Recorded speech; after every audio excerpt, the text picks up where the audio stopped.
Okay, hi. Sorry, it was technical issues. Gotta love them. And all the cameras are apparently still also not set up properly. Oh well. Bit rushed this morning, and sorry about not being there on Wednesday. It has been a crazy week, to say the least. As I'm sure it has been for many others of you as well. But yeah, this will be an interesting little stream. So I have been talking with this guy on Reddit. He runs a YouTube channel called Dark Yet Lovely, that is his YouTube channel. He makes some really, really, really nice ambient guitar.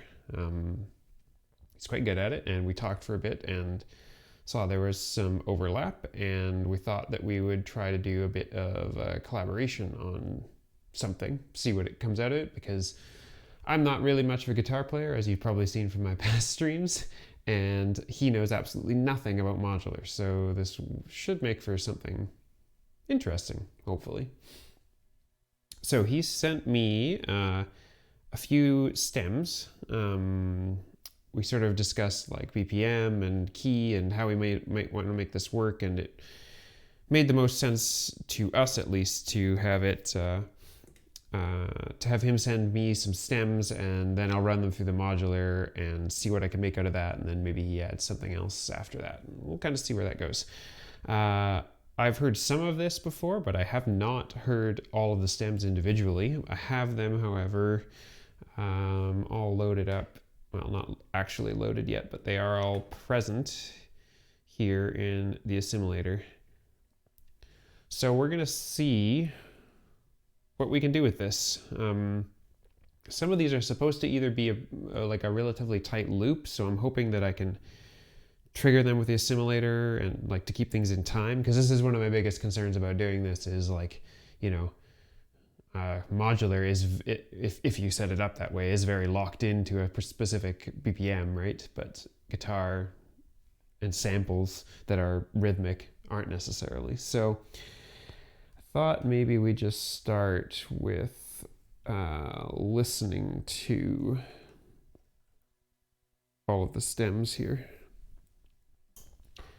We'll just do it through the mix outs for now. We'll see what we get.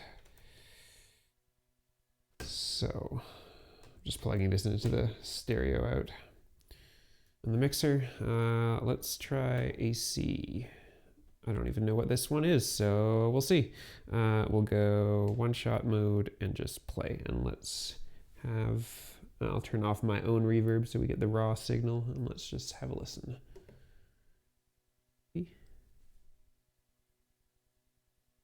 Maybe.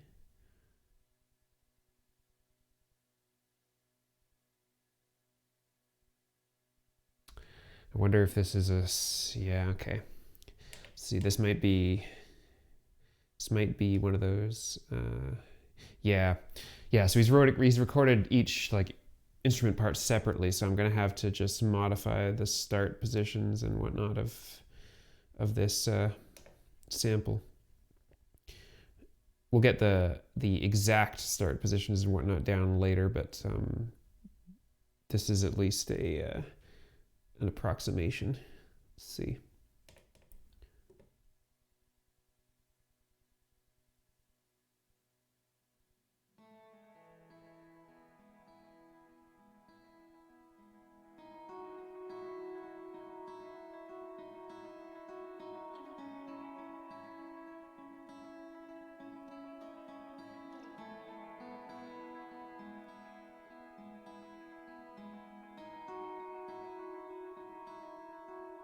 It's really nice.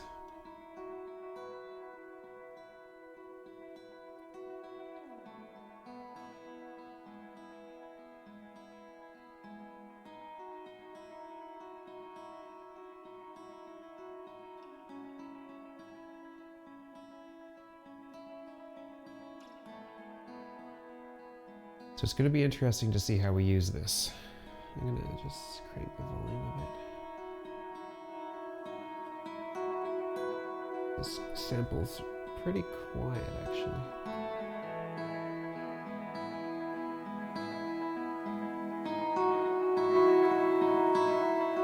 too high. It's definitely got a noise floor that I don't want to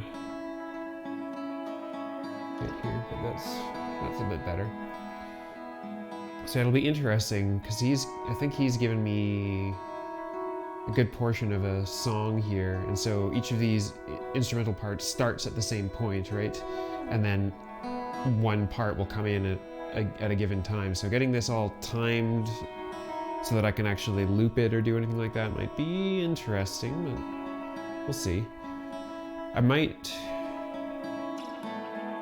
It's probably too much reverb in here for me to be able to take a slice of this and loop it without it sounding like crap, but we'll see. Okay, so that's sample one. Let's see what else we got here. That was AC, so we'll do, this must be the full mix, so let's try the chords thing.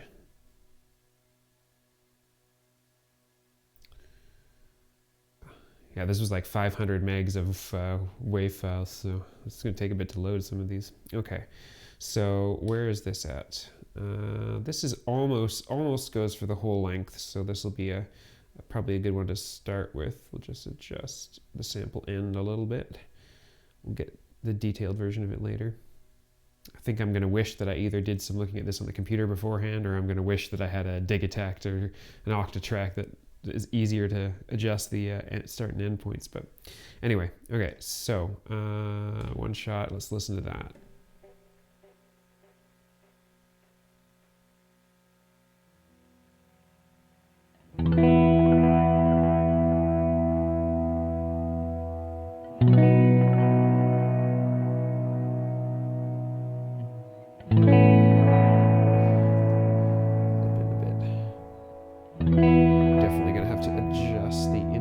Volume levels per track on this. I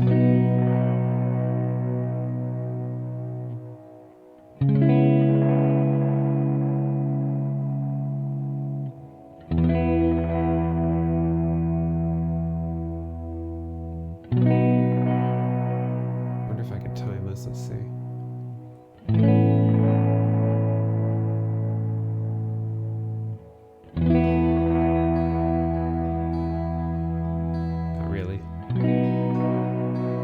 See how it would go together.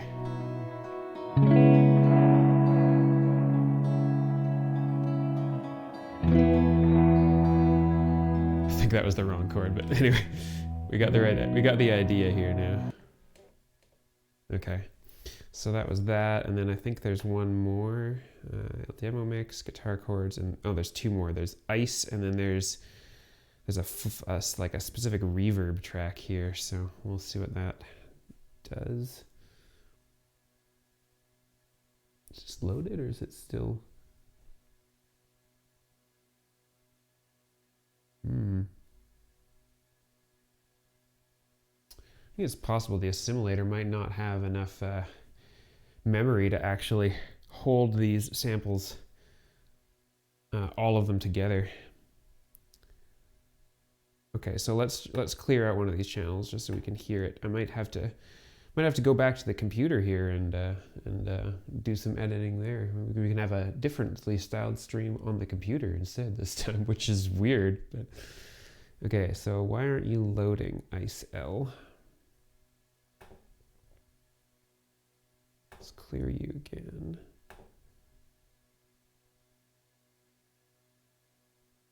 Try this one more time.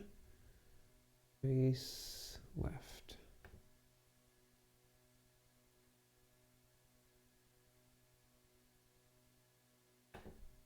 What if it just doesn't like that sample for some reason? It's the same. It's 44 1 and 2 channels, so it should be the same.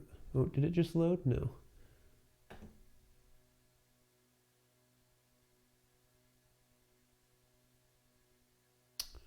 Won't load the reverb one either.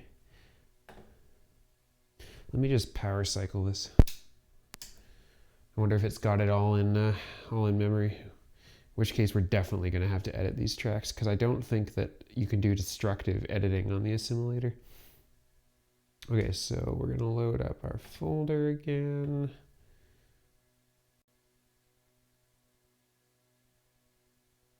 We will pick, let's Let's try Ice L this time, see if it'll load for us.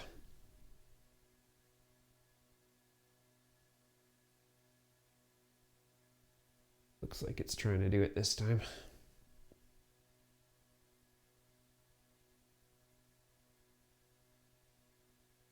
Here we go. Okay. Let's hear this one. Or, well, let's sample adjust again. Yep. All right, samples. Whoops, sample start. Move it relatively close. I could zoom, but I'm just doing this rough right now.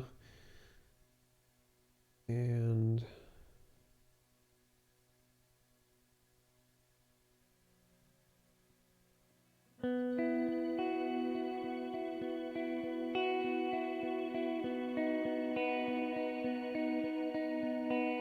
sounds like a Strymon pedal reverb, like from the Big Sky or something. I think there's a setting that's actually even called Ice, if I recall from the last time I owned one of those.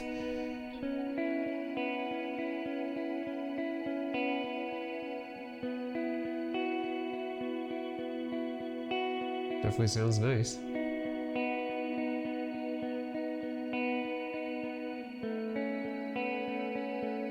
Okay. Will it let me load the reverb track, or is it going to run out of memory again? Let's see. Oops. Reverb.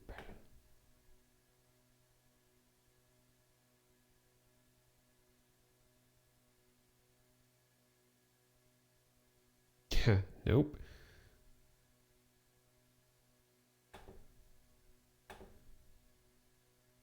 Okay. Okay, so can I do destructive editing? I do not think that I can, but let's just make sure.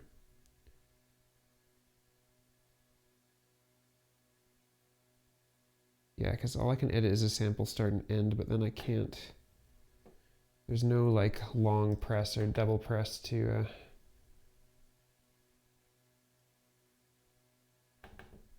yeah.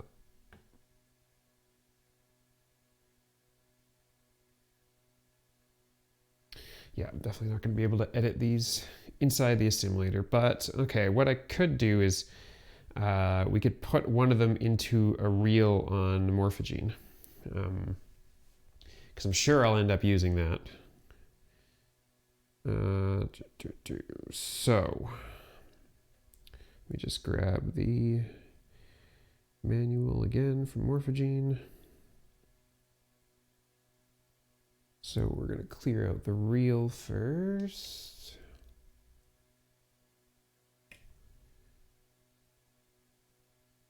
And we want to record to a new one, which is just going to involve pressing the record button because I have it running in a different mode. So the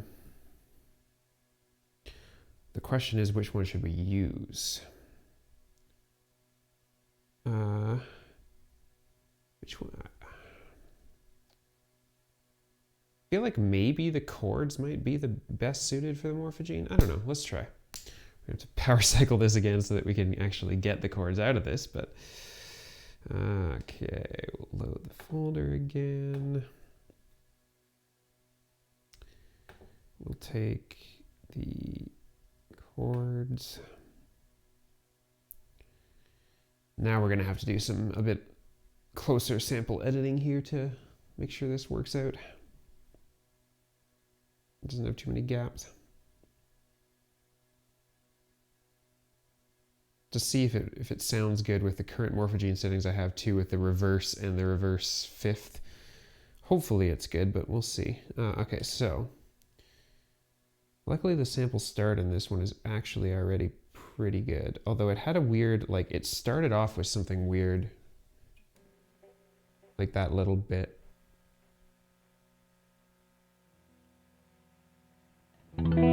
So I do need to actually go pretty far forward here.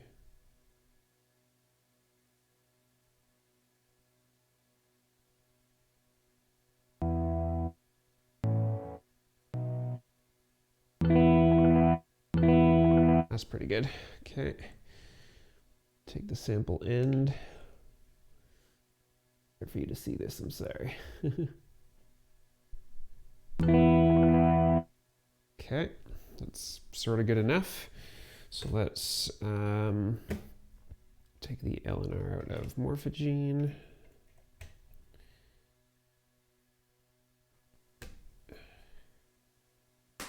Oops. And we'll run the mix from Simulator into Morphogene. See what we get. Hey Forstein. Quarantine is okay. Could be a lot better, could be a lot worse. So, you? Let's just make sure we got this functional. Yep.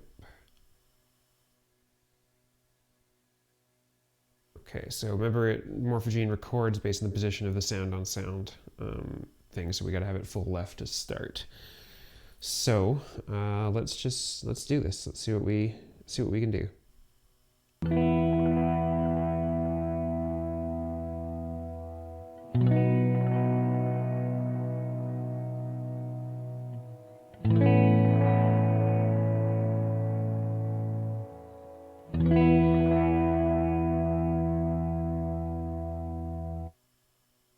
Okay, so we can set some decent splice points for that too. Let's oh.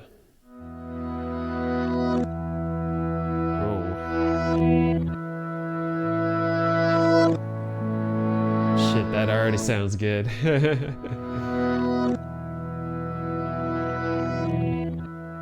Okay. Alright, so we need to turn the morph all the way down for the moment.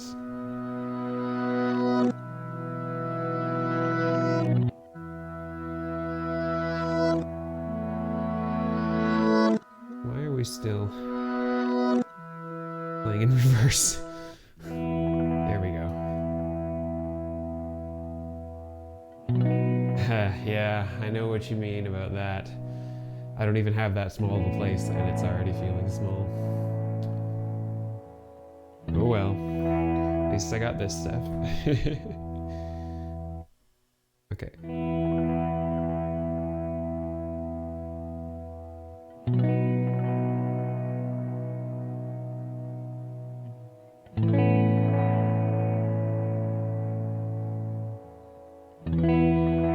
So now we should have a bunch of splices. Let's see.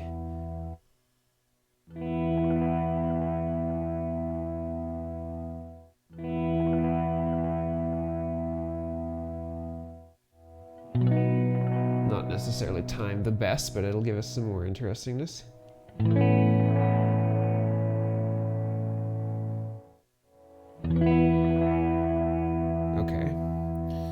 So that's stuff we can do with organize. Let's see if we can get anything interesting going, because morph was already sounding fantastic.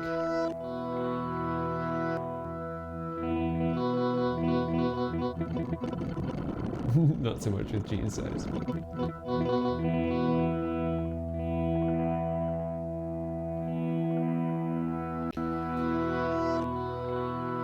I'm just gonna send a gate from marbles into shift.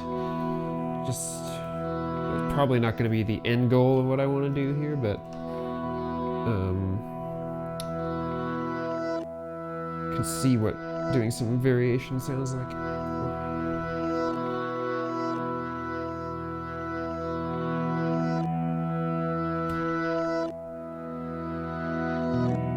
By the way, if you didn't see Foreseen, this is a collab with another guy on YouTube. This is his channel. He does some really good ambient guitar stuff.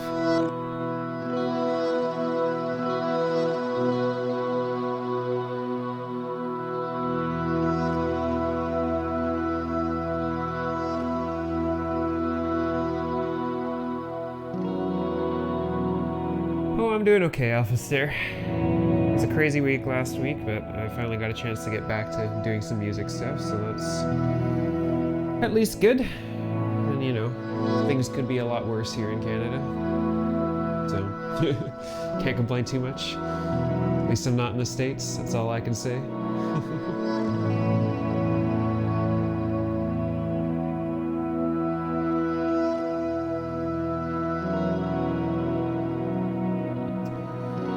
sometimes the shift of a fifth in the morphogene settings doesn't quite work because it ends up going out of key. Yeah, it's true. You guys, I mean, actually locked down and, you know, seem to be trying to get your stuff together at least. Okay, so I am gonna change these settings, which means I don't think my microphone will go long enough to do this. Maybe I can bring it over here, actually. So I'm gonna...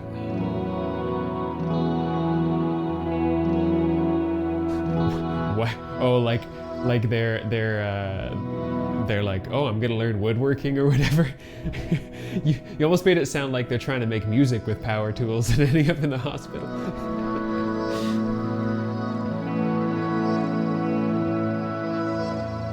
Yeah.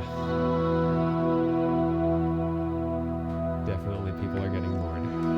Luckily, I was already an introvert who likes to stay home a lot, so it wasn't really a massive change in my schedule.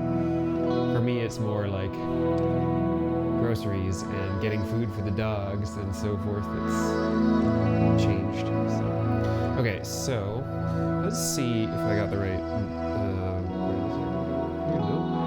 Well, you guys can see this. I'll drag it over here because it'll be easier for me to work with. So I'm gonna edit.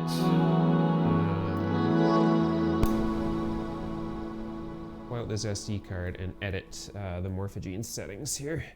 So I'll show you in case you've never seen how it is that you do it.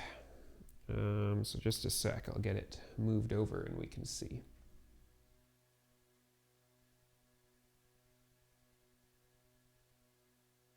All right, so.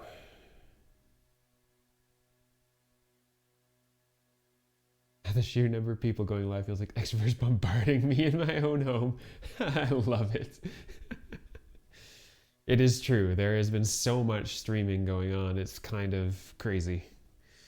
Kind of crazy. I mean, like Twitch has this thing going on right now. They're doing some like massive music, like live stream all day thing. And then there's like tons of companies that seem to have like taken all their streams or taken all their live events and made them into streams. And yeah, it's nuts. Yeah, sorry, right now I don't have that hooked up, Jeff.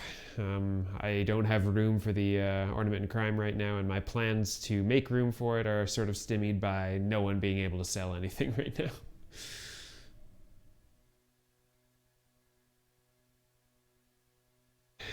You keep wishing you were more alone. Yeah, I've been checking out his streams too. That's been really cool because he is so good at working with modular stuff. It's insane. So yeah, that's definitely a good one to check out if any of you haven't already. So all right, we're gonna get one of those crazy effects where you can see it repeating 5,000 times, but that's okay. So this is the settings that I have set up right now for morphogene. I don't think I can zoom this in, but hopefully you can see it. The important thing is the chords, the MCR 1, 2, and 3 here, the morph chord ratios. So these are the ones that I've set up before. So I have it -2, which is up an octave and reversed. And then 1.49830 is apparently a perfect fifth, not reversed. And -1 is just plain reversed. So this is in E minor. So well, a perfect fifth would work in some cases, but because these are playing chords, shifting them in that way doesn't always create a chord that's still in the same key. So I think maybe I'll just change this to 2.00000, so we just go up an octave. If I can find the decimal on this, 2.000. What is it? 3, 4, 5 zeros? 5 zeros. Okay. So now we have up an octave reversed, up an octave, and just plain reversed. That should keep things relatively in key here. Yeah, I first got interested in Colin Benders when I saw him do one of those against the clock things. It's so cool. Am I coding with an Xbox controller? Sort of. Here. This is what it is. I got this off Amazon like, I don't know, a few months ago or something like that. I think it's designed for like a PC you have in your living room to do your home entertainment or whatever. But it's actually a great little thing. Like the keyboard's fine. It's got a little touchpad for the mouse. It's got a little like scrolly deal here for scrolling, making that easier. And that way I don't have like, cause my actual computer setup is all over here and it's too far away for me to work with anything. So that's why I set this thing up. Okay, so that should work. Do I want to change anything else here? It was one of the cheapest ones, so it didn't work the greatest. I think this was like 20 bucks maybe. Like, certainly wasn't expensive by any means. It's by RII, you know, some Chinese knockoff company, I'm sure. Yep, it says made in China.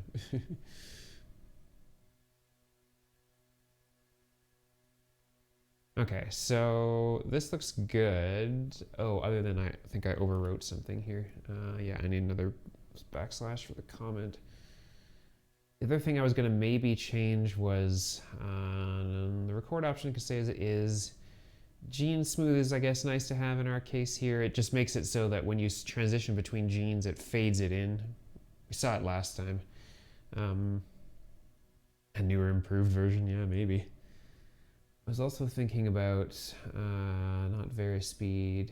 Yeah, the organize option. So either we organize at the end of the gene or we organize immediately, which basically means when you shift, when our clock hits shift to go to the next splice in the reel, which is basically the next chord that he plays, do we transition there immediately and cut off the last one, or do we wait until the gene is over?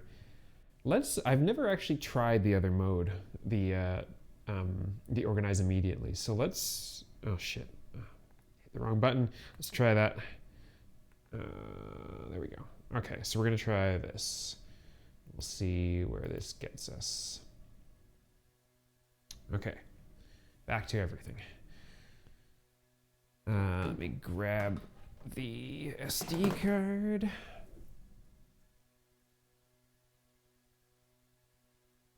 Yeah, they did have multiple different ones by that company. I don't remember. I think I picked this one because it had the physical scroll wheel, and that was nice. No, not in the assimilator, in the morphogene, whose SD card input is inexplicably upside down. Okay. Let's see what we get.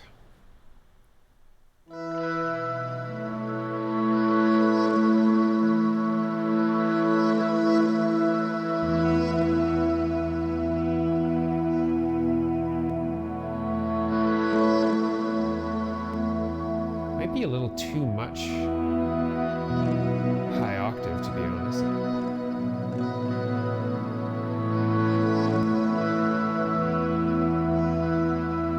But I think I do like the organize immediately, because with the organize immediately, you seem to get a mixture of the different genes.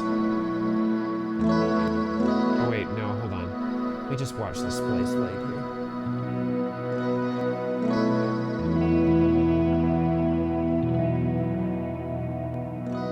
Let's put it on a faster clock.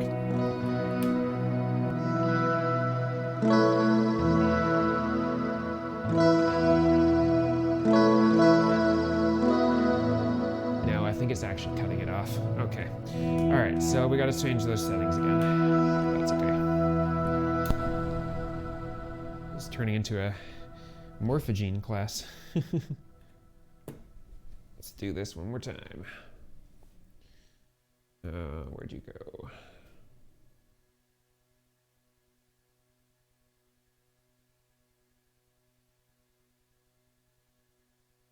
Come on, open. Fine. Okay, here we go. So it was too much of the high octave. So let's just leave this at 1. So it's just unison, it's the same, and we're just playing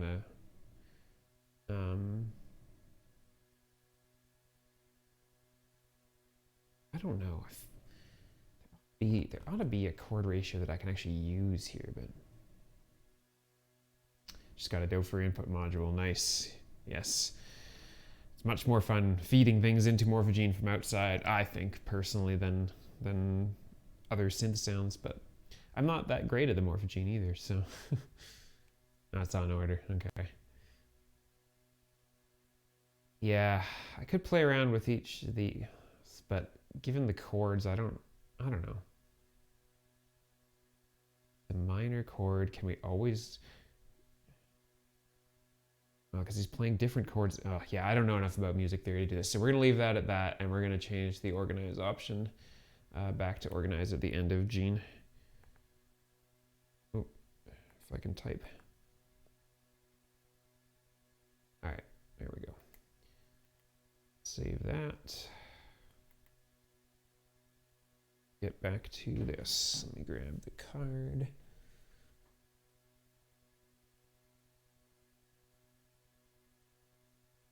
So let's take that. And since I'm going to have to go back to my computer to do anything more with... Why aren't you going in? Oh, because I'm not. There we go. Since I have to go back to my computer to do much more with the samples since they won't load, we'll have something on the Morphogene, and then I'll load something on the simulator, so just 2 samples, and then I can start adding to it myself.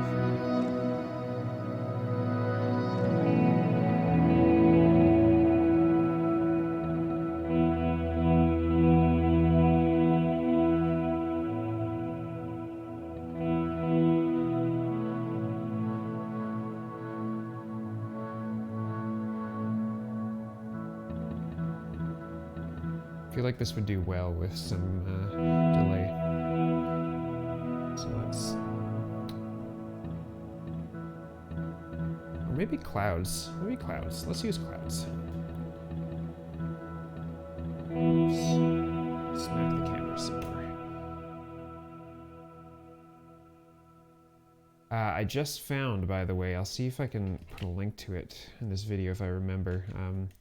Someone has nicely come up with a version of Cloud's Parasites manual. We're going to turn that down. That's designed for the microburst so that I don't have to keep remembering which way the damn lights are and all this kind of thing. I got it on my phone, so...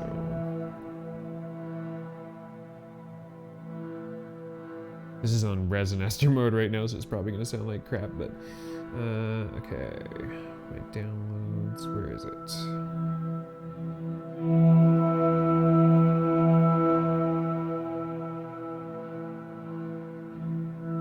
Yeah, here you can, with the U-Burst manual, it's quite nice. So, one thing I was going to do is make sure that I haven't like reset the audio quality on this at some point. Hold the blend parameter and audio quality button. This one. Yeah, I've had Clouds running for the entirety of its lifetime in 16K 8-bit mono mode. Wow.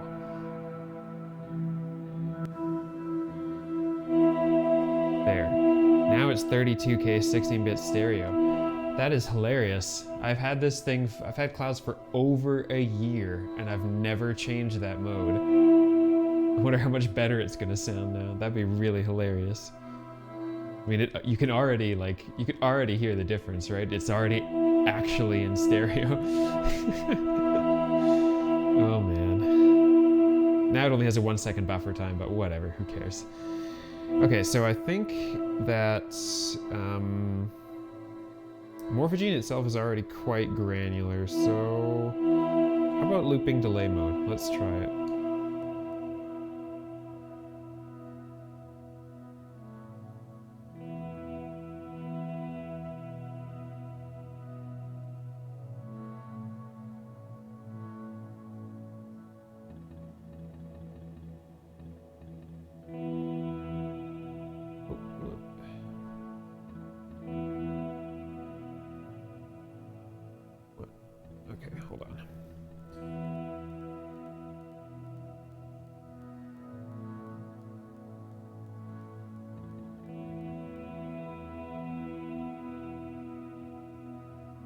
believe, let's make sure I got the right settings here. So yeah, second one's stereo spread, third one's feedback.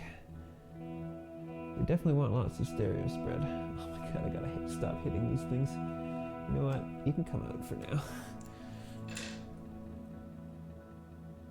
Alright, and we want probably some feedback.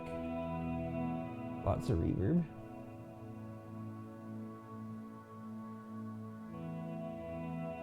And then the settings here. Let's. So we are in looping delay mode. So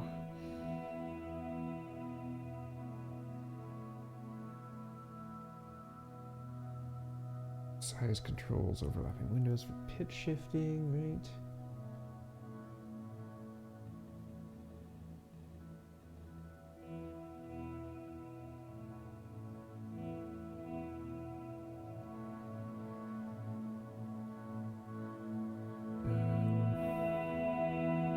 This is position is pre-delay.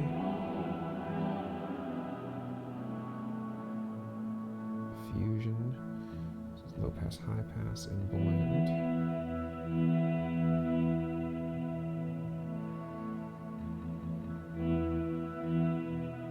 We want more diffusion, if anything.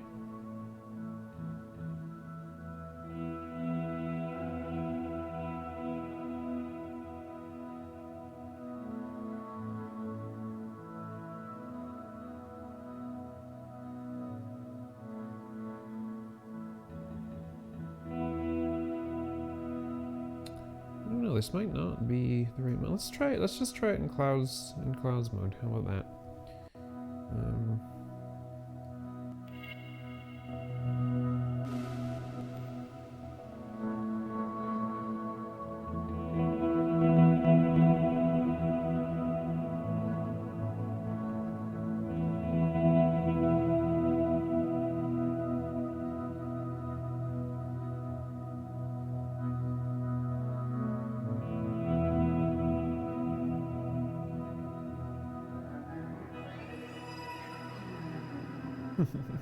Not gonna do that with pitch.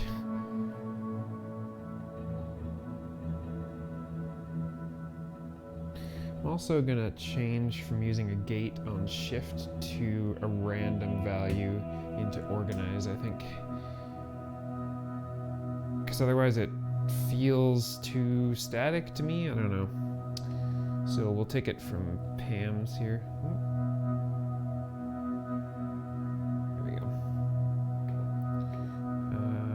This is supposedly 100 BPM. So let's reset one of these from our last experimenting with CVs. Here's a random value.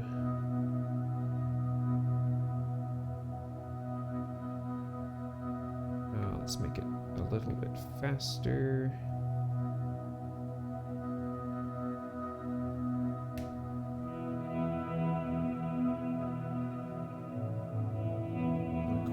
Fast. Divide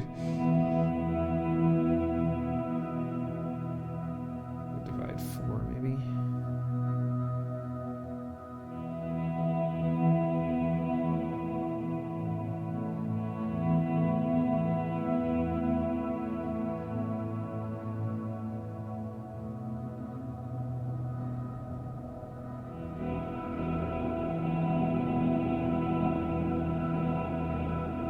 Size now.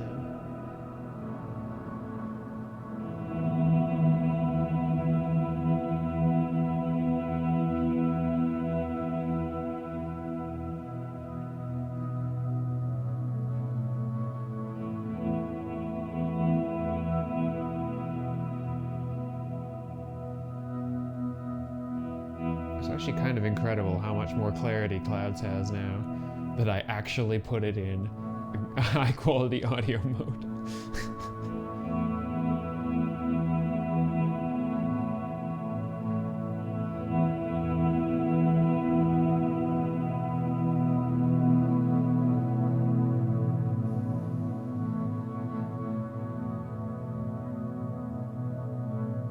Okay.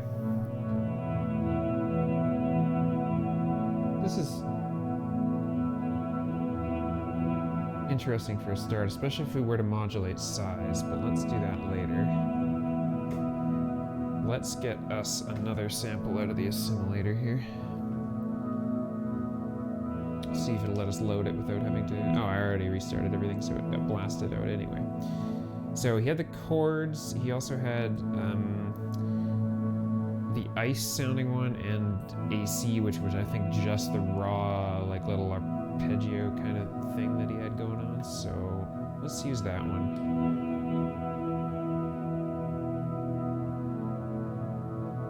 Now this is going to be the tough one because we need to get it. Oh, we need to get zoomed in here. This is how we zoom. Very carefully. So that we can maybe trigger this to be like sort of in time. I wonder if I can just... Yeah, there we go. That's what I want, is the precision version. If I can move it close.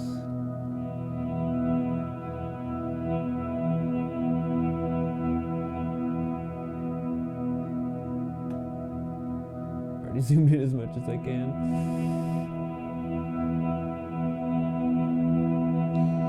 Let's get a few more things so we can output this.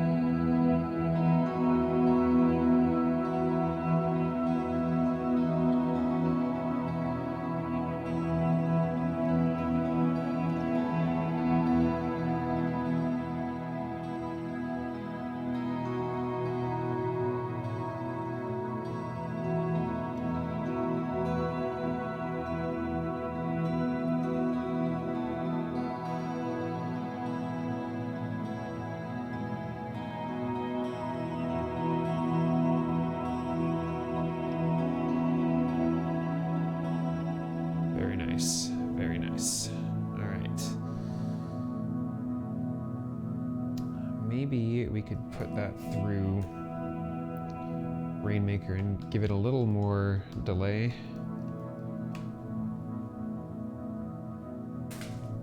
Just dropping cables everywhere.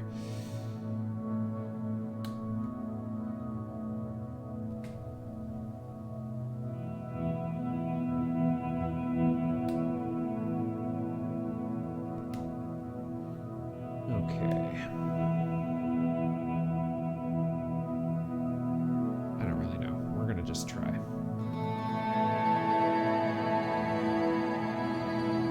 It's not going to be the answer. I imagine I might do a custom one here.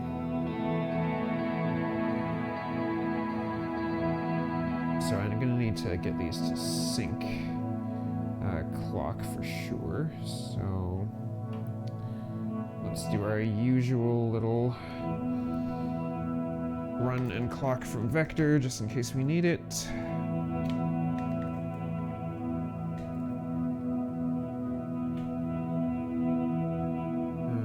Let's see where we got this in. Around 100 BPM already. Perfect.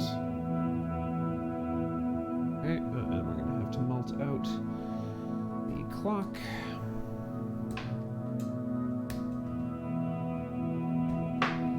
To Rainmaker.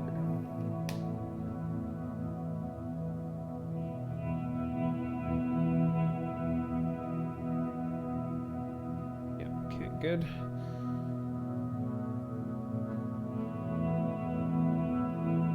For now, let's set up a track in vector sequencer to trigger this. Alright, we'll use part 1, that's fine. Let's clear the track out. Let's have a single gate with maximum length. Let's not have it go this fast. Let's have it rate 1/4. We'll just use that gate to trigger and see if we can get things that sound nicely in time with Rainmaker doing some delay here as well. So, let's see.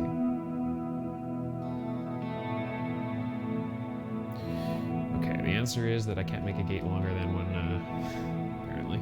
All right, so if we make this much longer, like a whole note per, and we make it a length of 1.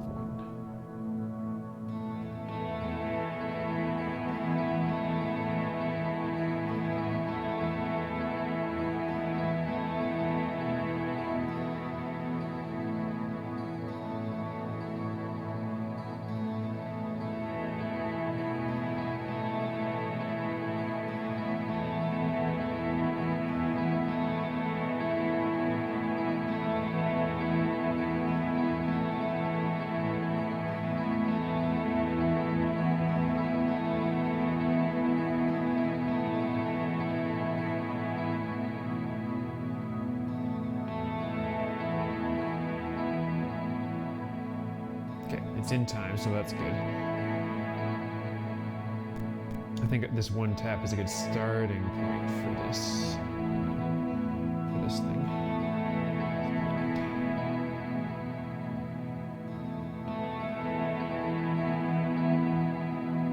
Probably need to play more of the sequence out. I would say. Let's go with 2 whole notes for each step.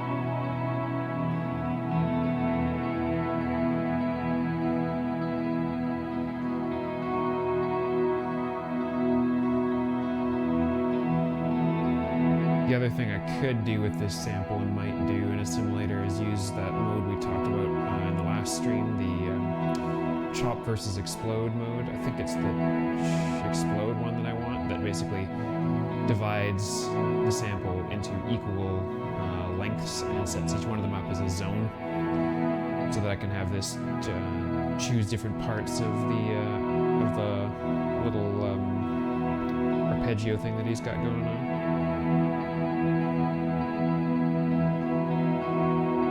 This is already pretty decent. So let's not tweak around with this too much more from here, and let's see what else, because I mean, right now I've added to it in that I'm running it through Morphogene, so it's somewhat granular, and then also going through clouds to add a bit more granularity, which I definitely want to mess with that size control because it has an interesting effect right around here. Too far and it gets gross, but like,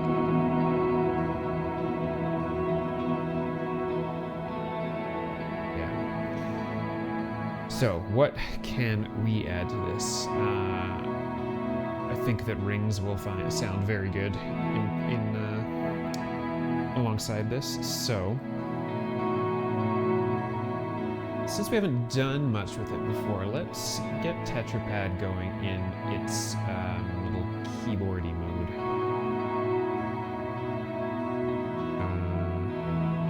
Notes mode. So we're going to set this up to be a, oh crap, right. Okay, quick music theory thing. Who knows which crazy Greek name is the one that's minor again? Is it Lydian mode? I can't freaking remember.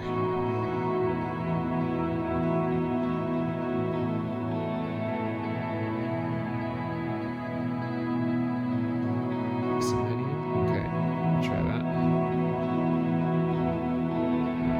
Wow, there's a lot of modes in this. Exilidian, okay. Yeah, okay. If you don't know, I'm gonna Google.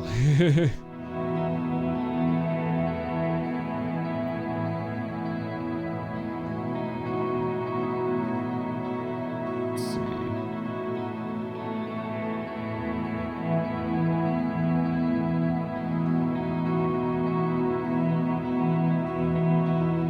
natural minor is Aeolian. So you were right on the second one.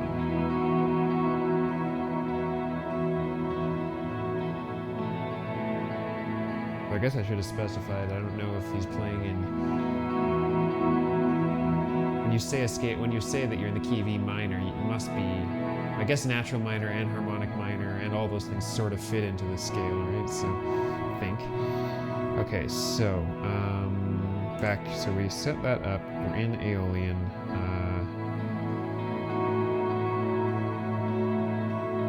Crap! Now I gotta remember, how do we change the root note? Here we go. So E.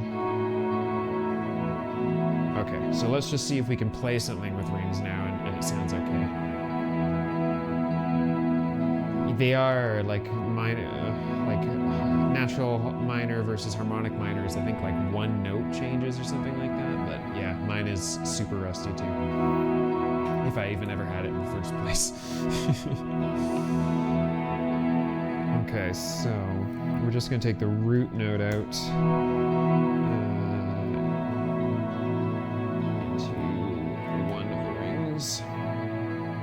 And then which one gives me gate? Or trigger rather, because I don't need a gate 7. To strum.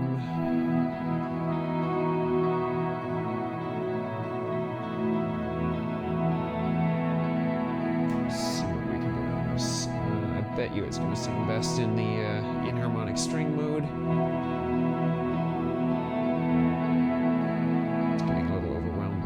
Right now. Turn down the volumes a bit.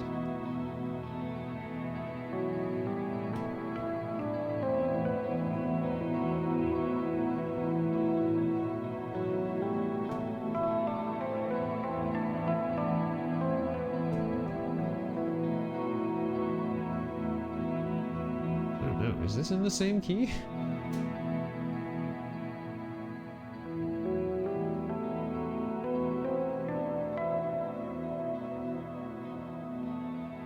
I think it might, because I think this is the note that changes in harmonic minor. I think this would sound better in harmonic minor.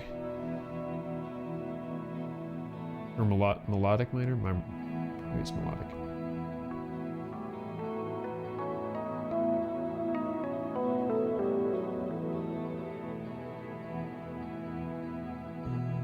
Let's see. Harmonic minor. Harmonic minor is the one that sounds Egyptian, right? We'll do melodic minor. So we got versus, yeah, definitely harmonic minor, or melodic minor rather.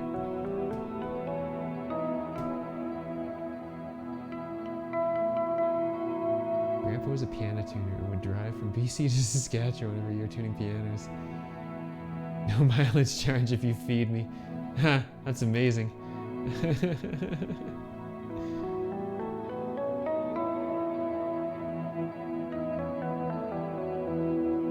Okay, I think that sounds like it's in key.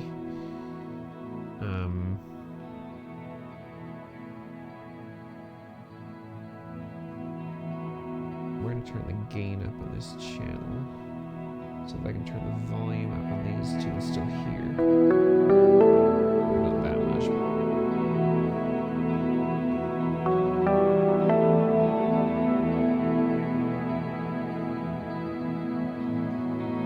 Okay, I think we might also want to go up some notes here, so let's go to E1.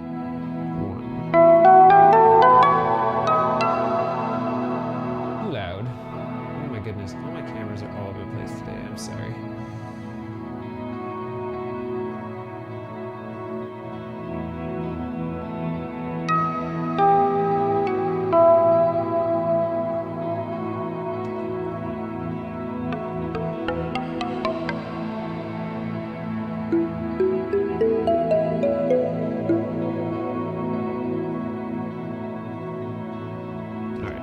Say I don't think I'm going to want to hear this raw.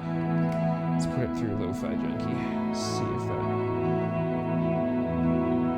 sounds okay.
quieter version of this might be good.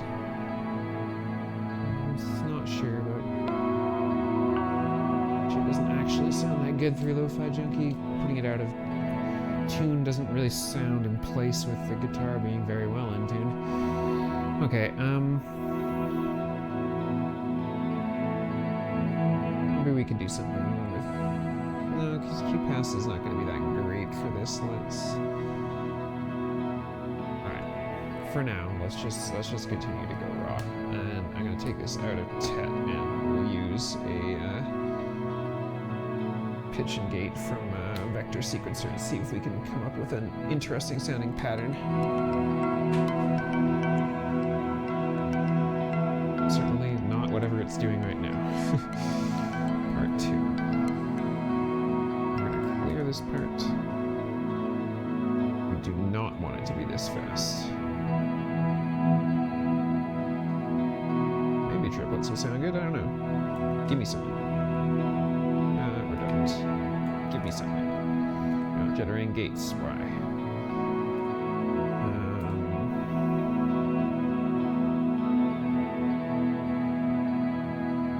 E minor already? Yep, generate gates.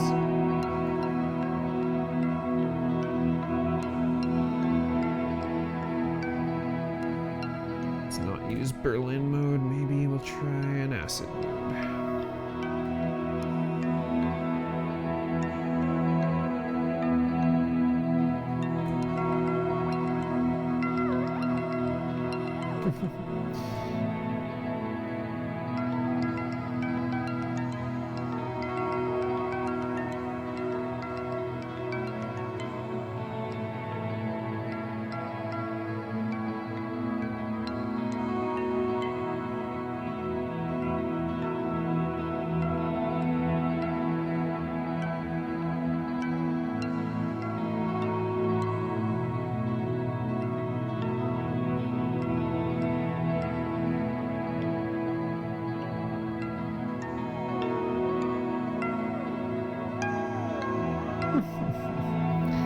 Oh, these things are ridiculous.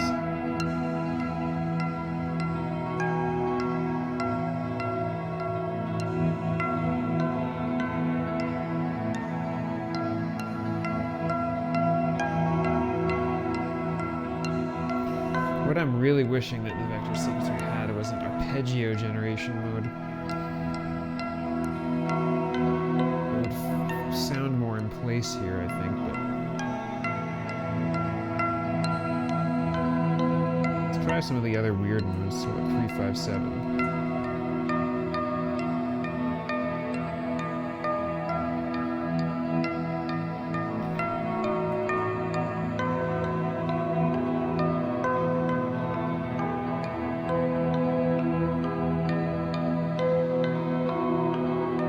That sounds a little bit out of tune to me.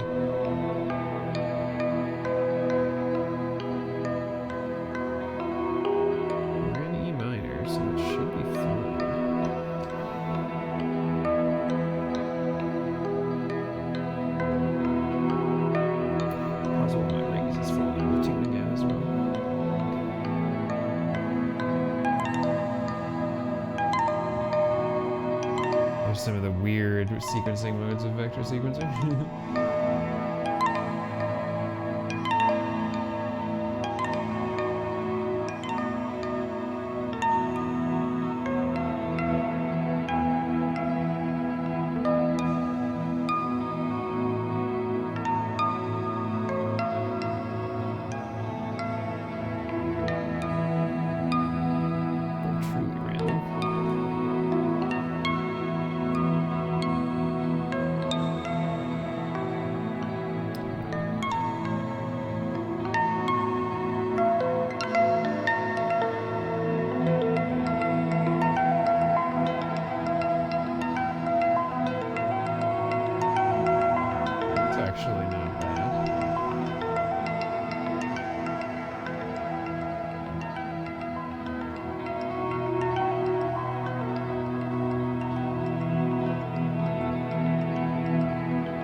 Problem is that, of course, because we don't have a perfectly locked loop, anything I do that's rhythmic is not really going to lock into time. I mean, it's pretty close with the Rainmaker's delay being clocked because we're triggering the assimilator on time, but well, and then everything else should be pretty close to built-in actually.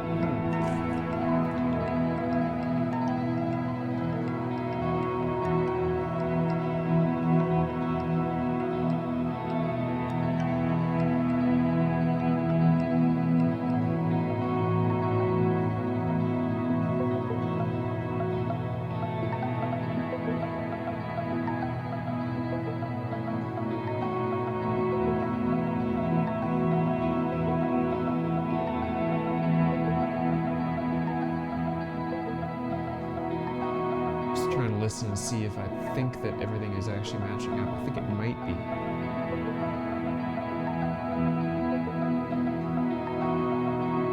It is, yeah, okay. It's sort of like this pattern, it's interesting. Try low frequency here one more time.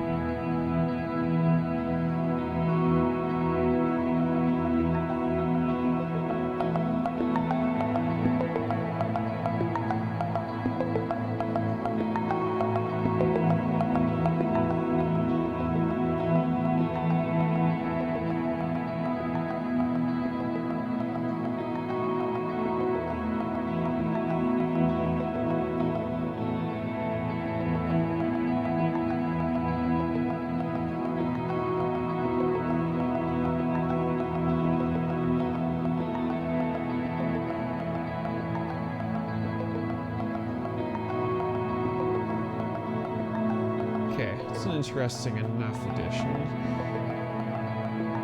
Feels like it needs some more movement, so we may have to. Let's grab a quick LFO. Just gonna steal it off tetrapad here.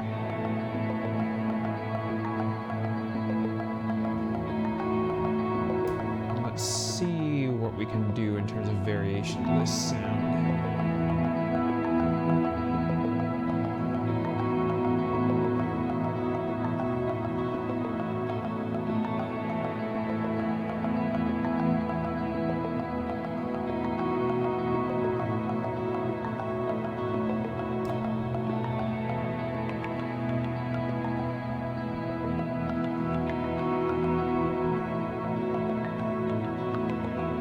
It's a good possibility messing with the bright.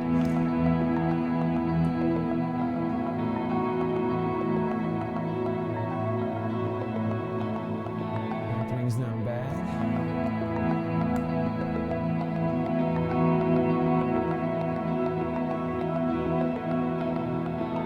Position doesn't do all that much for me.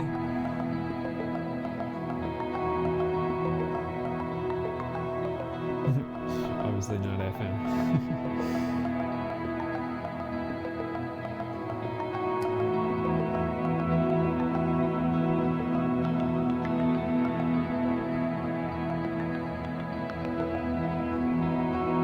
That feels like that would be a good one. This particular modulation would be a good thing to switch on. So for now, let's drop that into the select.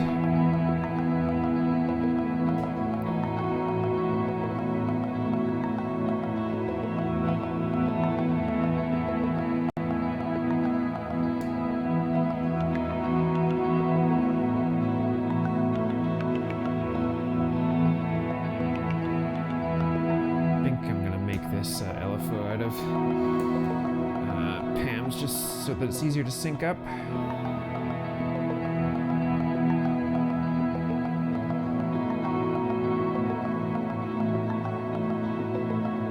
Nice sine LFO.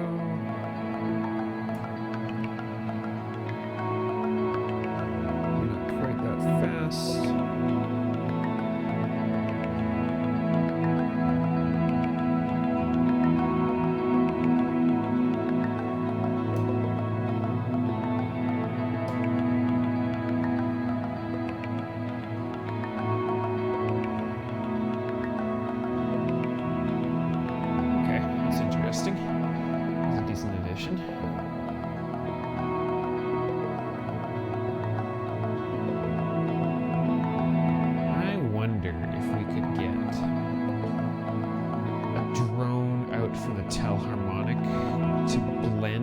what we've got coming out of clouds and still stay in key?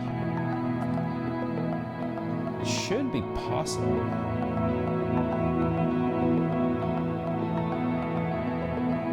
Alright, let's see. This is the first time I've ever had to like try to keep anything in key with something else, so that's kind of different. We're gonna run it in shift register mode, as we almost always do. It's already got a good sound to it. So in order to do this, we're gonna need something to send it in E, so that the tonic gets set to E. We can use part 1 because we're just using the gate off part 1 right now. So we can. Oh, it's already set to E. We probably don't want E5, but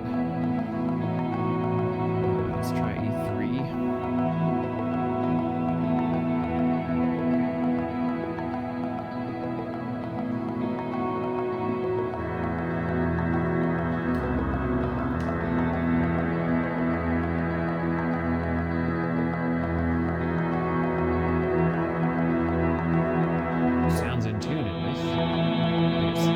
Better on A3. Alright, then I gotta grab the telharmonic manual here.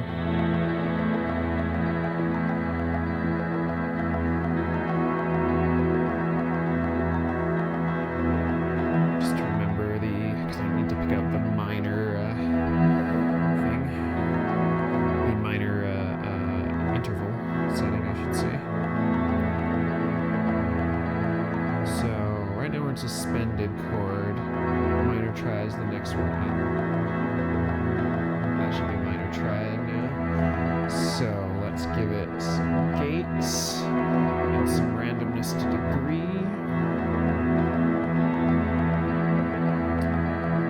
I'll just gate it from planar directly for now. Randomness from degree can just come from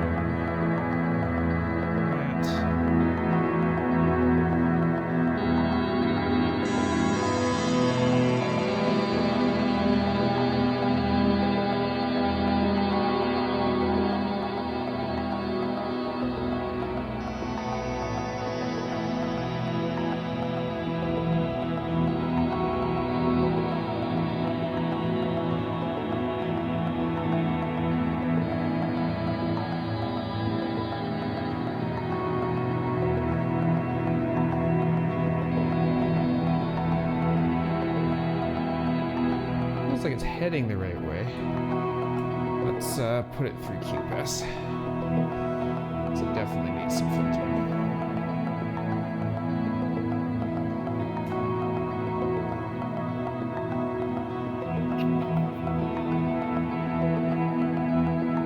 I want to mix. Let's not mix them yet. I was gonna mix them through with Axis, but we'll leave that out for now and just use our little hard pan channels trick to get this out here. Let's maybe use the low pass side of QPass.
Could be the answer here.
feels like it could work. I'm not 100% convinced it's in key, but...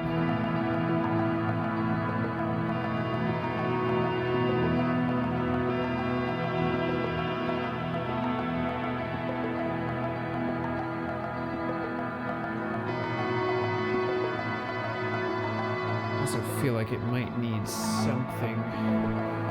Like it might need to go into the Milky Way and like a reverb full wet kind of thing to smooth out the transitions between degree choices.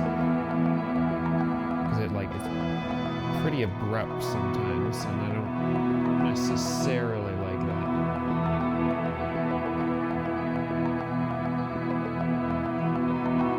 Alright, let's try that first. Let's feed it into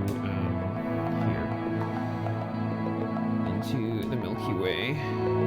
Maybe the shimmer reverb might be actually pretty cool for this. Let's see. So, and then we'll come out in stereo into Q-Pass in stereo.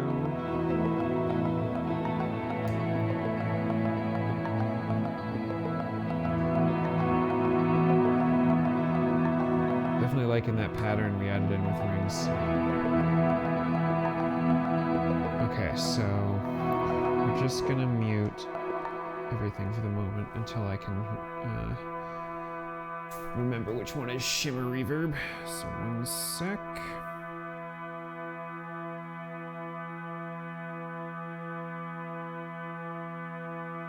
I need to like take all these manuals and just print them out as giant posters and put them on my wall or something like that.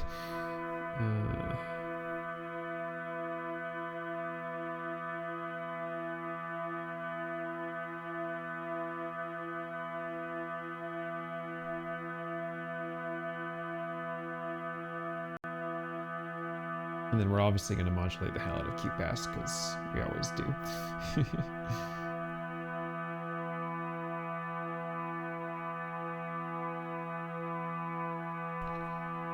Keep an eye out for one of my dogs. We have a foster dog with us right now who has a bit of separation anxiety and sometimes goes nuts. That's why the door's a little bit open today. Okay, shimmer reverb is the second setting. Second setting. Okay. With shimmer reverb, right. Primary cabin fever is decay. Secondary is amount of pitch shifter mixed in. Okay. So first, full wet.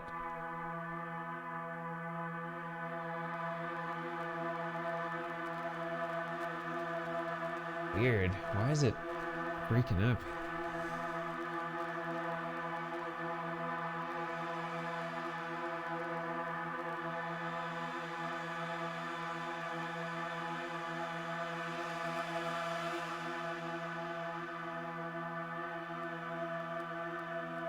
Okay, so how does this sound when we switch things?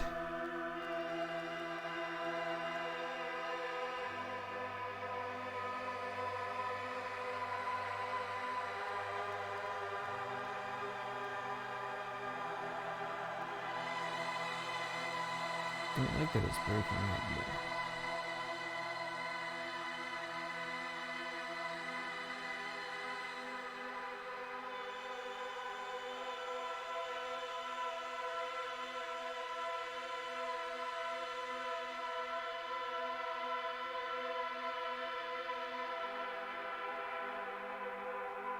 How's that sound?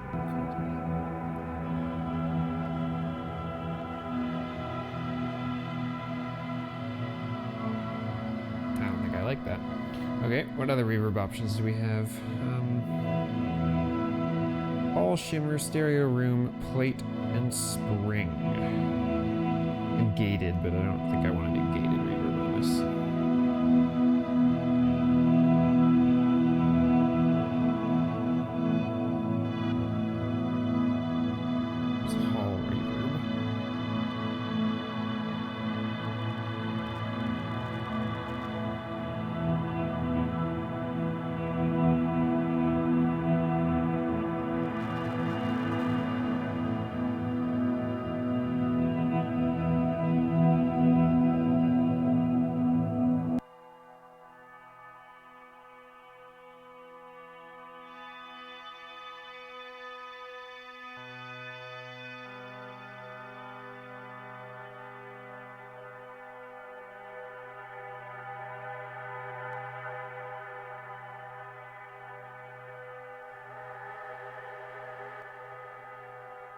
Is the stereo room reverb, I think. What was the alternate option on the hall reverb?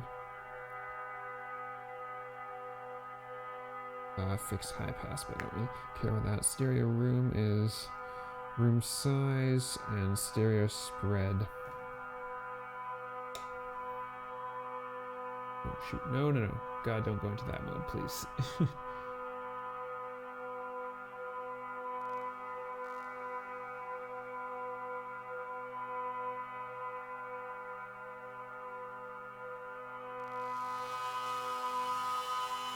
Oh. That's some interesting distortion. I'm sure it sounds like crap with everything else, but...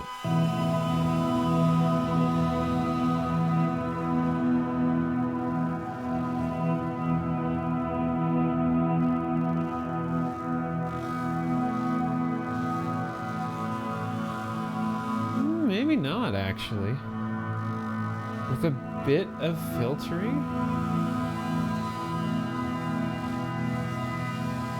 And definitely some volume down.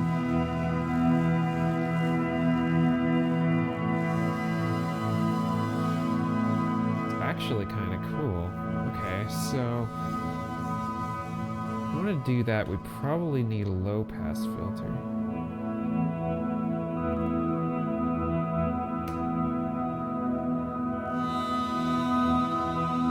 Just to take off the highest edge. Although, to be honest, I might run it through Endorphin. The Squawk Dirty is a high-pass filter, and then into Q-Pass so we can still do the modulation on it. Holy, it's so loud.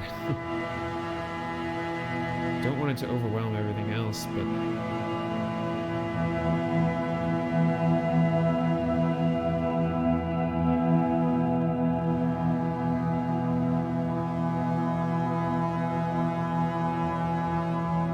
the little like beating sounds, you gotta know where those are coming from.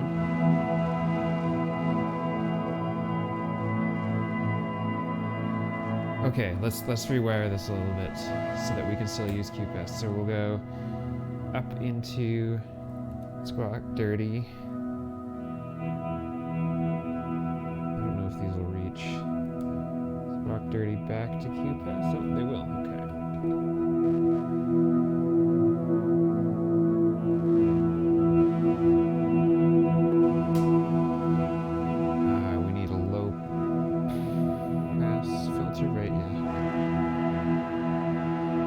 Resonance. And then smile pass filter here.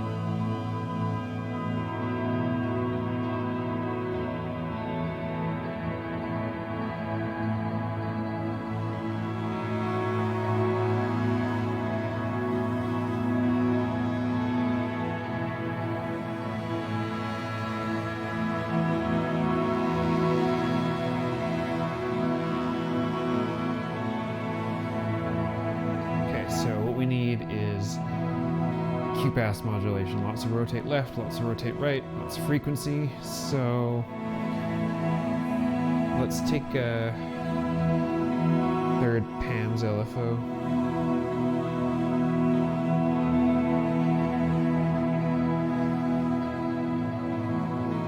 Try a triangle wave for a moment and we'll just see where that gets us.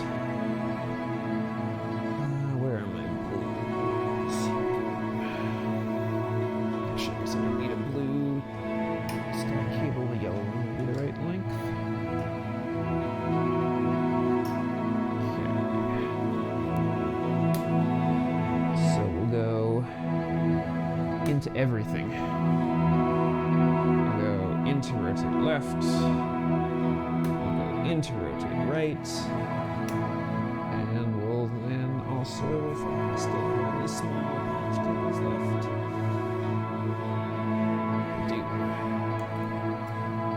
Also go into the frequency. Obviously this is way too fast of an LFO to start with.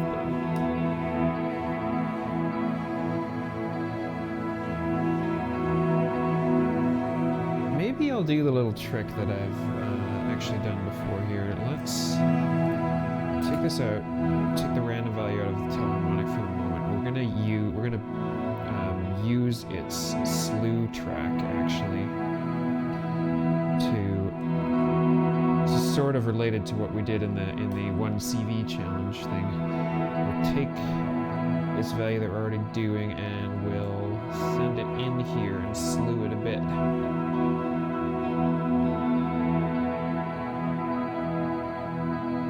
Just to give it some variation. We won't do the whole crazy thing we did last time with the slewing and inverting and stuff, but so we'll at least make the frequency move at a different rate. So let's turn this way down in speed.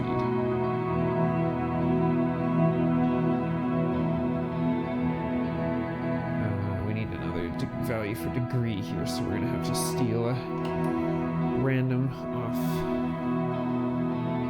Pam's here.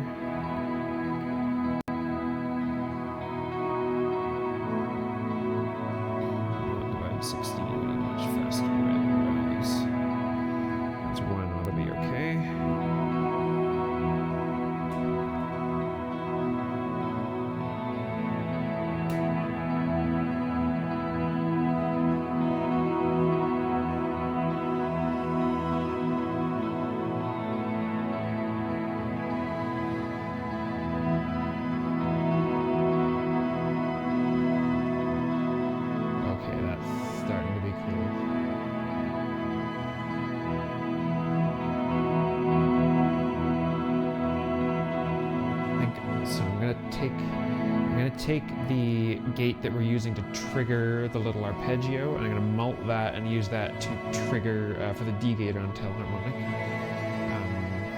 so that we pick a new value sort of at the start of every triggering of that sequence. Okay, we're gonna have to use a real long one. Yes, I know.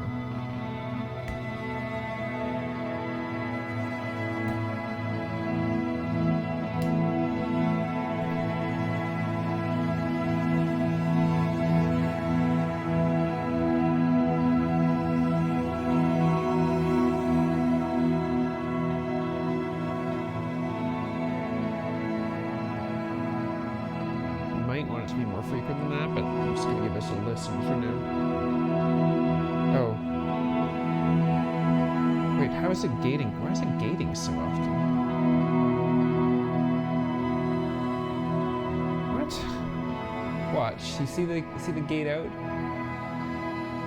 That's supposed to trigger every time it chooses a new gate, but why is it doing it so often?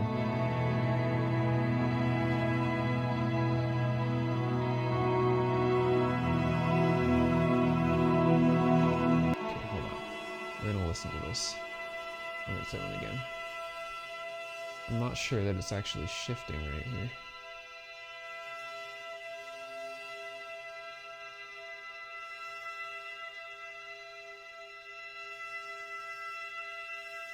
Yeah, something seems to have happened.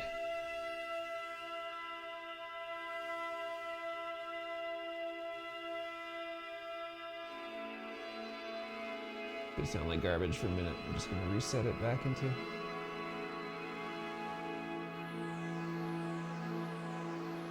We're going to put it in barber pole mode. Hang on.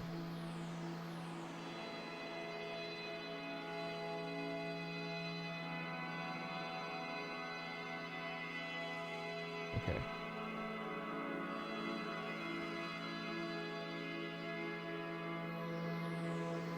Damn it. Okay, well, just for a moment, we're going to pull till I can figure out what's going on here.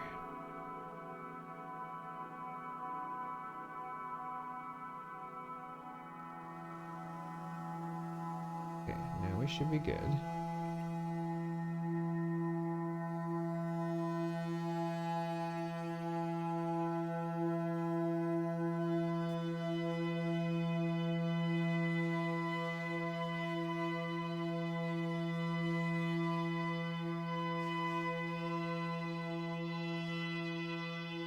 I think we seem to be picking new values. Yeah, that's good. Okay.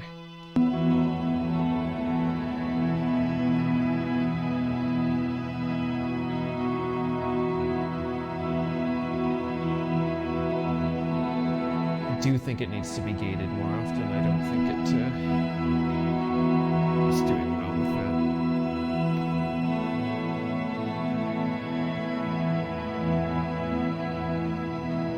So let's take another PAMS output, just for, you know, a change of not using PAMS except for, you know. So reset this output just to make sure we're on some gate. Times 1 will probably be too fast. Let's do a divide 2.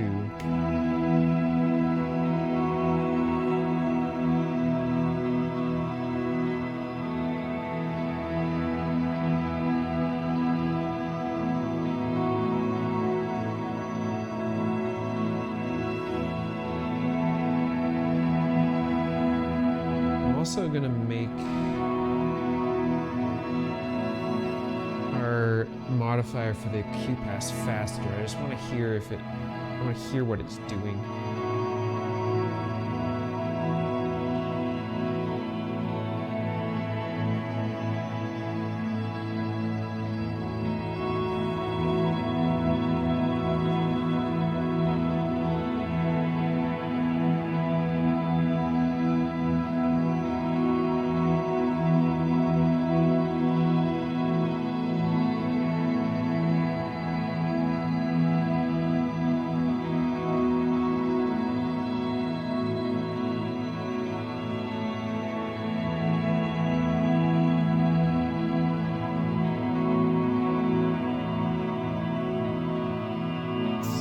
I get an out of tune note from Telephonic. It actually broke up there weirdly too.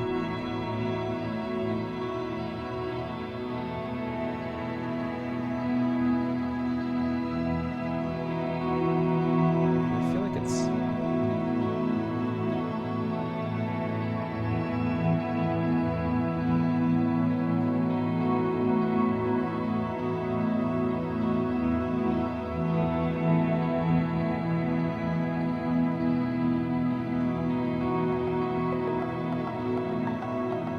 Helps, you know, if I adjust the volume of the right channel here, you know.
Sometimes I get a good sound out of that, sometimes I don't, so I'm not sure.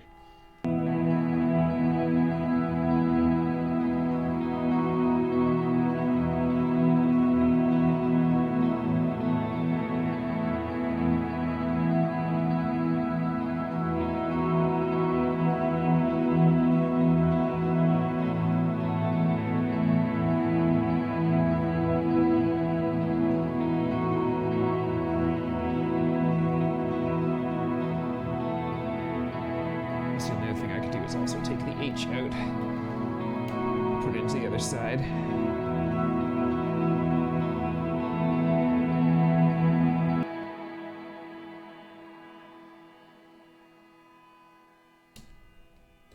Doesn't sound very good.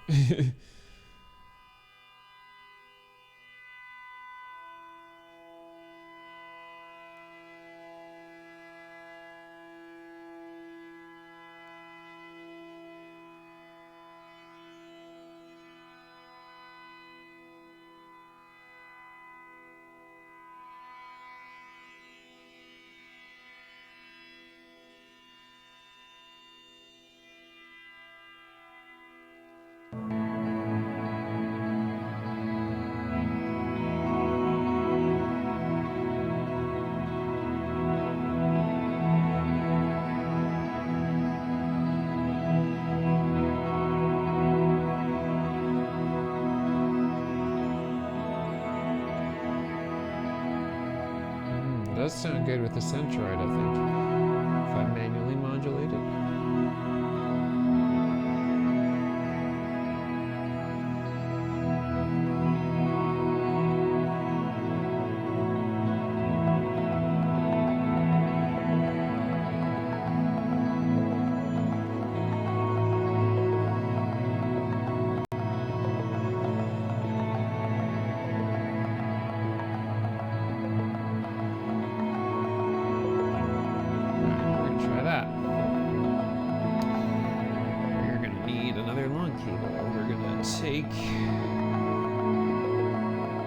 Take that same one we've been using on the filter sound for this too, and also shove it into the centroid.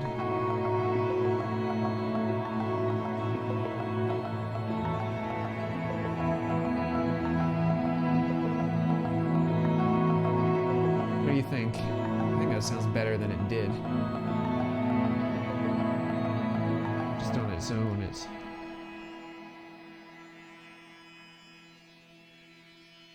Maybe we need to start from a lower.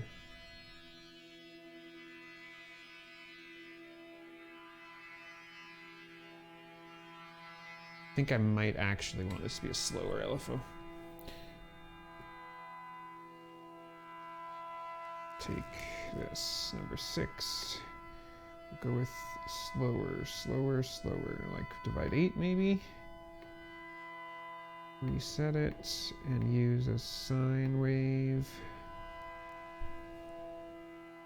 Center.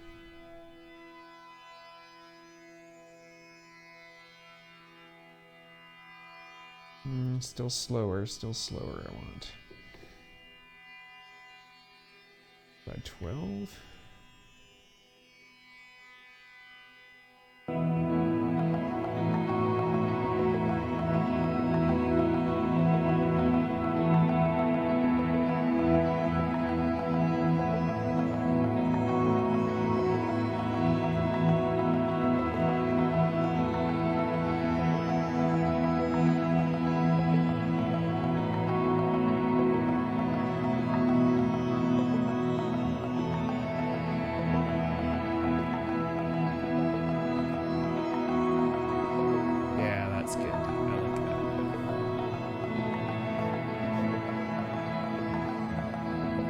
Occasionally get weird bits of buzzy distortion too. I don't know, it adds to it. I'm kind of amazed lately at how much I've actually been liking distortion, even in ambient stuff. It's got to be the right kind of distortion, but like...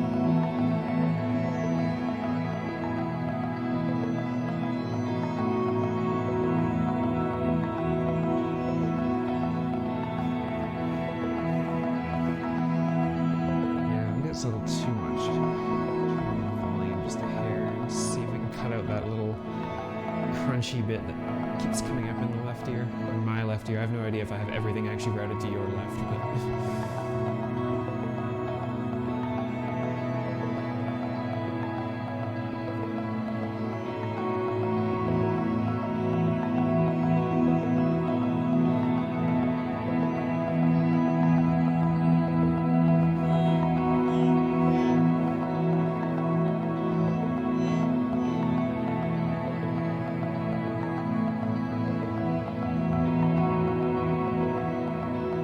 was actually interesting.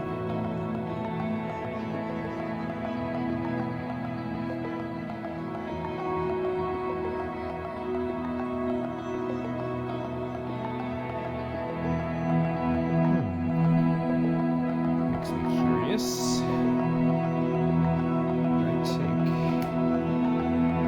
Let's just use Tetrapad's LFO for really just demoing whether this is going to be any good or not. Oh, we've already got opposed LFOs, right? With Tetrapad, we don't have to do any crazy inverting of stuff of our own. So I could send one into level 6, one into level 5.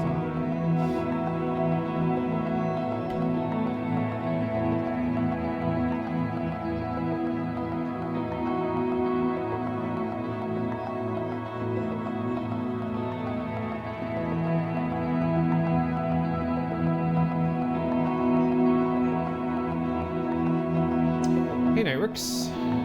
Yeah, the show went fine. I mean, I didn't get to play my stuff solo, but I did that live set 02 thing that's on my YouTube channel is what I intended on playing solo, but I did jam with a bunch of other people and we made some interesting stuff, so that was it was good. It was good. Right now we're just doing a bit of a collaboration with a guy. That's his YouTube channel. You should check him out. He does some really nice ambient guitar stuff, so it's kind of what we've been doing on this stream.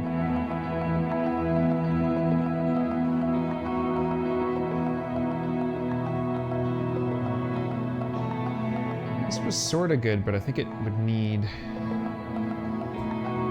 an offset so it never goes fully quiet. So let's see about that. So both of these A and C should be fully up in unison mode, and then we can add a small offset. Come out. B and D.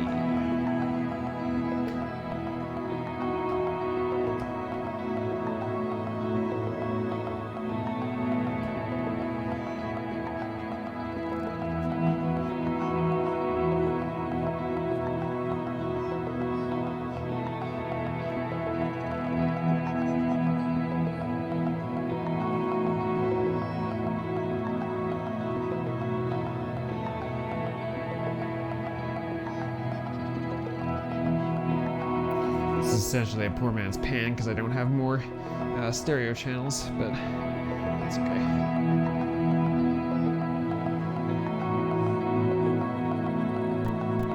That's kind of cool.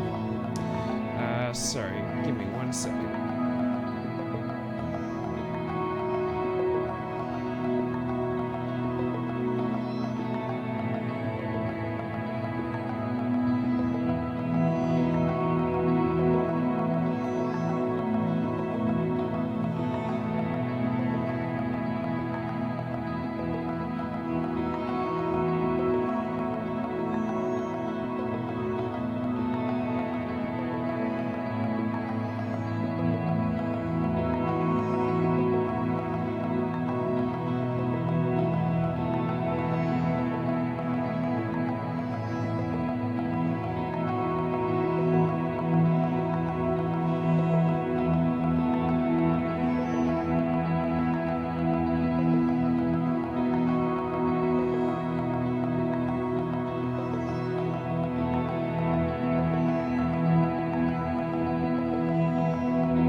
imagine in these current times.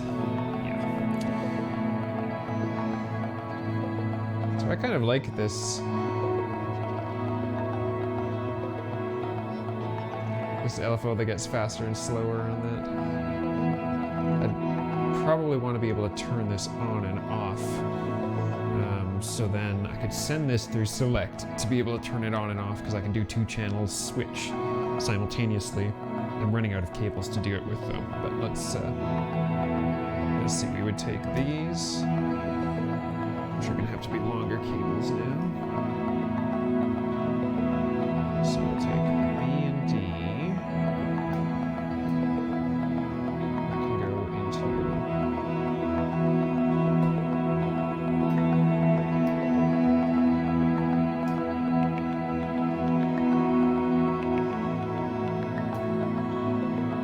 Have to set up something so that the CV value into this dummy cable so that we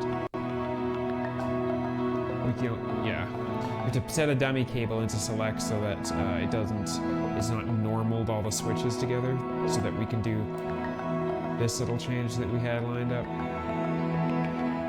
without other things influencing it. So that's one side, and the other side is, oh geez.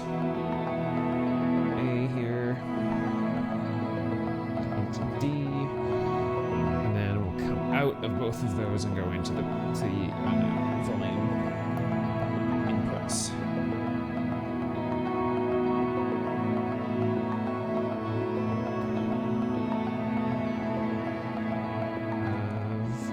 Five and 6. Oh, starting to be a rat's nest.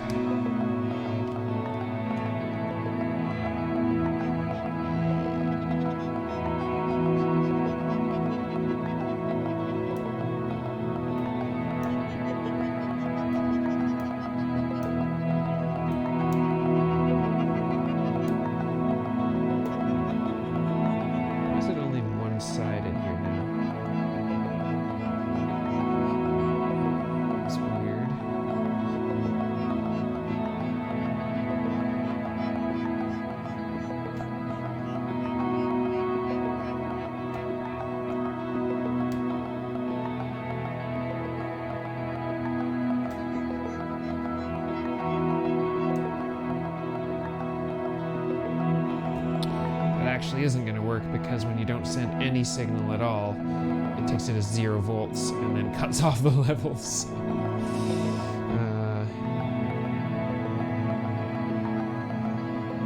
Yeah, that's annoying. Because I could take outputs of PAMs that are just constantly at 1 voltage or something like that, or actually I could use one side of tetrapad, so, or one part of tetrapad with TED, so let's... I don't understand though why this is so one-sided.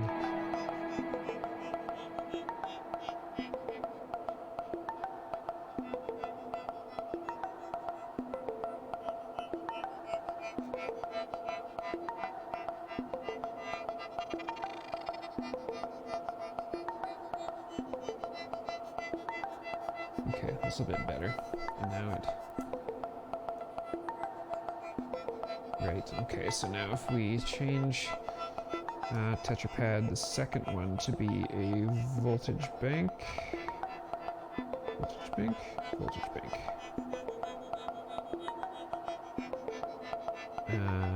We take... Oh... We're gonna have to, well, we can have 2 voltage out at the same time, right? So we take one of those voltages and we just make it 5 volts. The other one, also 5 volts. Don't think 5 volts is gonna quite be the answer, because that's gonna put it at max volume, I think, but we'll see. So these can be the other side of select.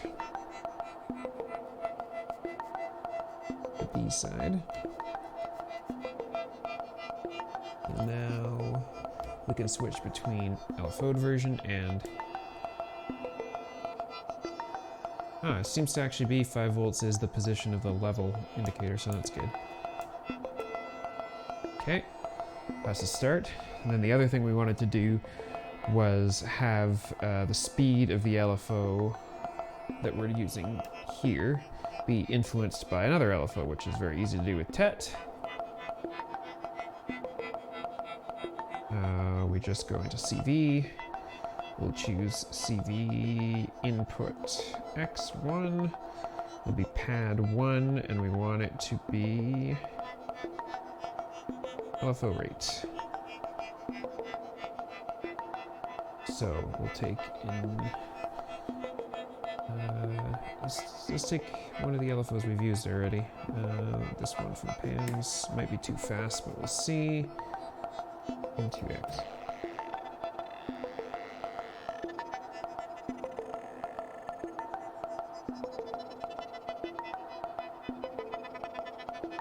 This was sort of the idea I was going for. Let's just see what it says in context.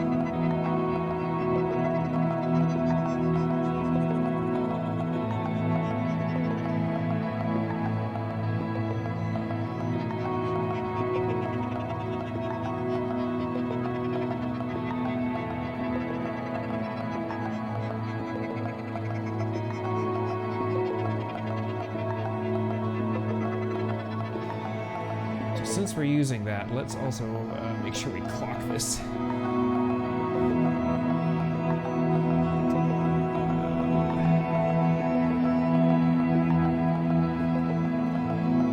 that the LFO stays relatively in sync here.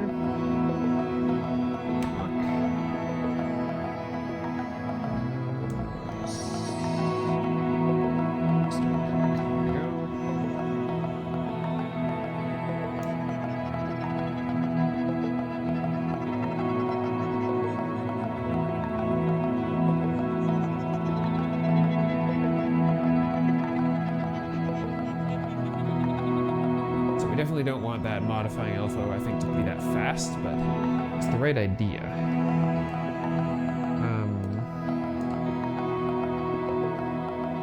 Should turn LFO sync on. I don't know if this is going to make things crazy.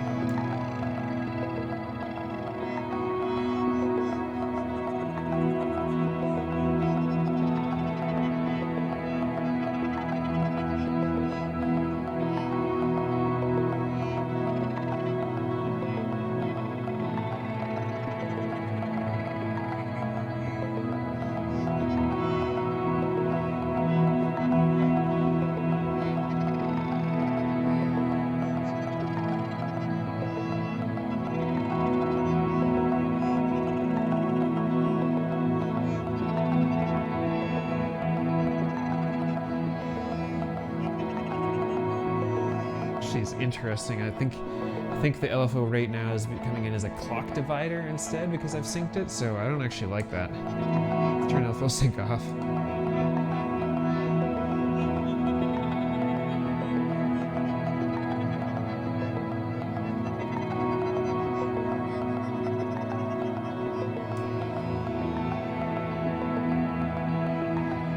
And let's pick another differently timed LFO here. So we were using input 3, which was a divide 4, so we'll use 7, reset U, sine wave.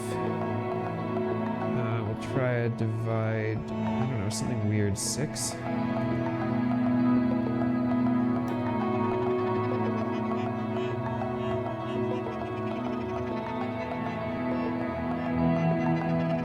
Seem a little one-sided to me.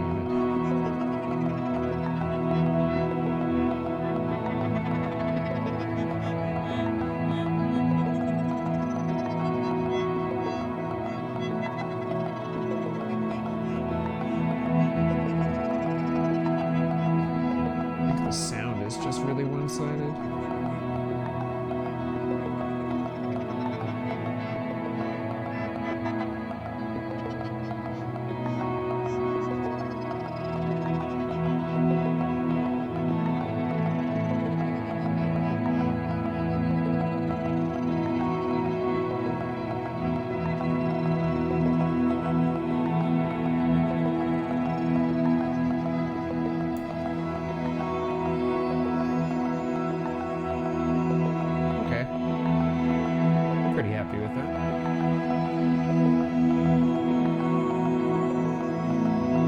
not a finished song yet, but it's heading in the right direction, and it's a lot of the sound is coming from my friend Dark Yet Lovely.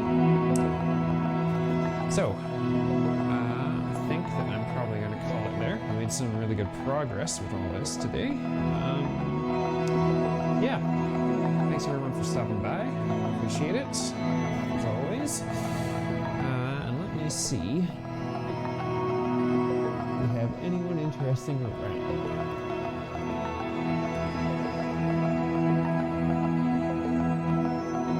We do have some people for sure. One last plug too, go check out his YouTube channel. He has some really cool stuff going on. So with that, I'm gonna leave you and we will go. Let's see what everyone's doing.